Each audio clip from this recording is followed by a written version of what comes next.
What is going on, guys? We're back with another video for you. Today's video, we're gonna do a little update on the Ram. And no, it doesn't take this long, and no, it's not that difficult. I just had a lot of other trucks to get done before the Ram.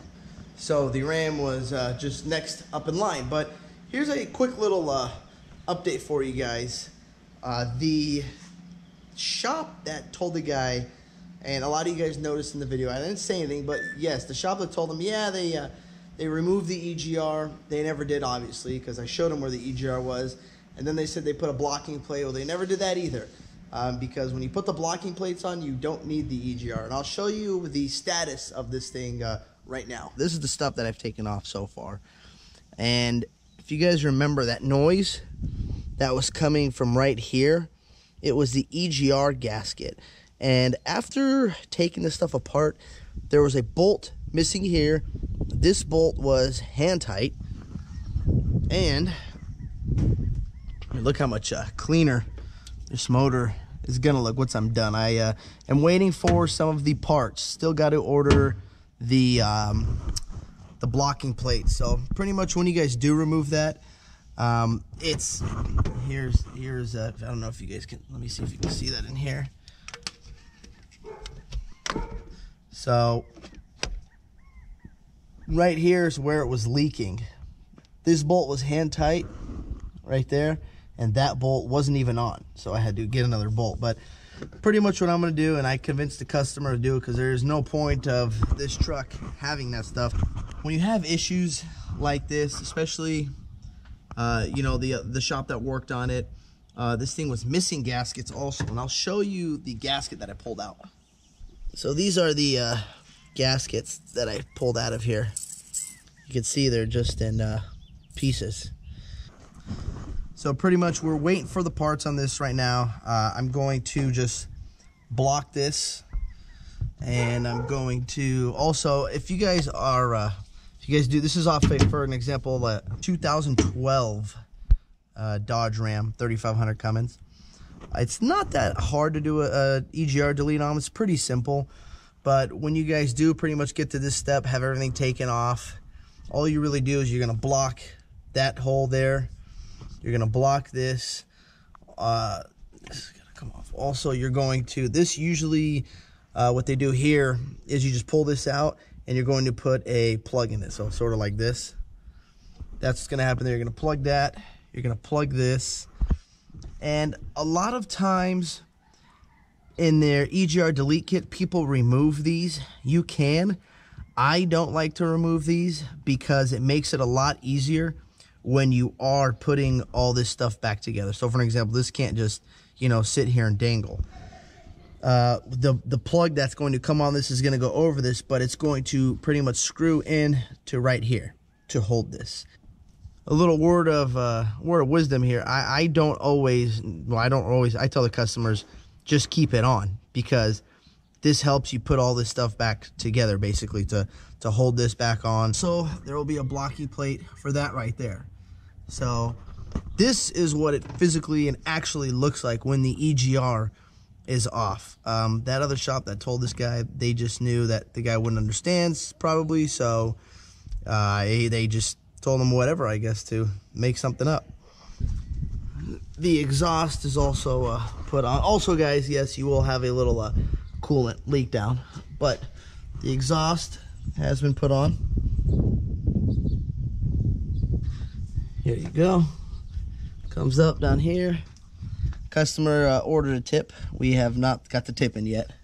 And then if you guys are wondering where I mounted the switch for this Cummins, this is pretty much where a lot of people like it. This is where I like it too, on the Cummins, and if you want to drill into the plastic. So this is where I stuck his CSP5 switch right here. So he will be able to switch the tunes on the fly. 2, 3, 4, 5.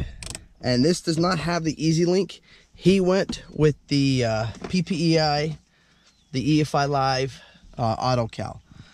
Pretty much the only difference is you can't monitor the truck. So for an example, if you want this system, it's okay, it's not a big deal.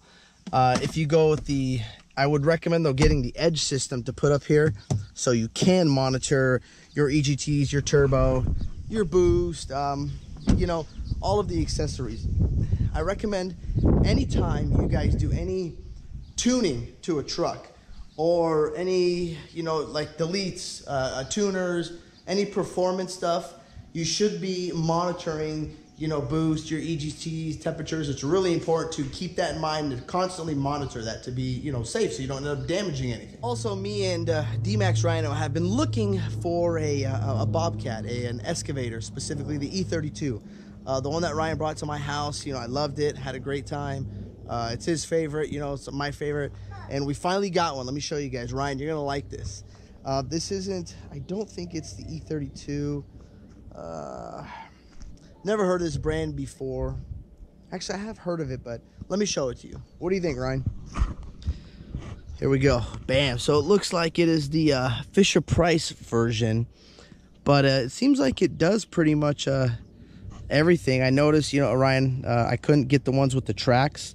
All they had were the wheels. So this is all we got, but I'm gonna need you to come on over here and finish, you know, doing your thing over here because we're not done yet. Some of the questions you guys asked me is it mandatory to delete the EGR? I mean, no, it's not. You can, you know, put blocking plates. On my truck, all I did was put blocking plates. I didn't remove all of it.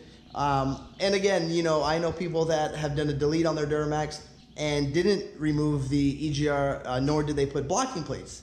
It's not a big deal. I mean, at least you got the majority of the soot going out of your exhaust and not back into the motor. And if you guys do want to put the blocking plates on your Duramax, these are the blocking plates. These are for a 6.6, the LML. This will work from 2011 to 2016. These will not work for the L5P. So here are the blocking plates. It's pretty, you know, I mean, pretty simple. They're not that difficult. All they do, you know, it pretty much slides in, you put the bolt, and that's about it. And this just blocks the EGR completely. Or your other option is to just get the EGR delete for the Duramax also. Same thing goes with this customer with the Dodge. I just told him, you know what, I'm gonna just delete the EGR for you completely, because I mean, getting new gaskets, you know, having to put the EGR back in, it's just more labor. So I told him, since I gotta pull that EGR out anyways to replace the gasket, there's no point. I'll just pull the EGR out, pull the gasket off, put the blocking plates, and you're done. And it looks like this guy didn't even have coolant in here. According to my bucket, I tried to catch the majority of it. Looks like some water and some rust and dirt. No, we're gonna put up some fresh coolant in there for him. Look at that, I got the power of the Duramax. Oh no, you're pushing. No, you got a 4, never mind. So that is just a little update about the Dodge that you guys were asking me about. The parts should be here, the EGR delete should be here a couple days. We're just waiting for all the plates and stuff. It will probably be done by the end of this week. I would assume it's pretty much now. Everything is done. Exhaust is done, tuning is done. Just waiting to shut the EGR ports, and that's about it. Also, if you guys are interested in any of this stuff, I got 4 of the stock Goodyear tires. They, I don't know, only probably have 20%. You can have them for free. There's also 4 rims in there. Actually, I have 8 OEM 20-inch rims. There you go. I'll give you a smoking deal on these rims. If you guys are interested, there's 4 more in there. 2 mutters. The mutters only probably got 30% left on them. They're $295 65 20s. Shit, you can have those for free. I also got some steps. If you guys want some of these steps, these are off of my Duramax, the OEM steps. I'll give you a smoking deal on those too. So if you guys are interested, leave down in the comment section, or you can DM me on Instagram at DuramaxKing2500. That's the update on the Cummins. Thank you guys for watching this video, and if you like this video, hit that thumbs up button, and don't forget to subscribe. Thank you guys. Peace. Yeah.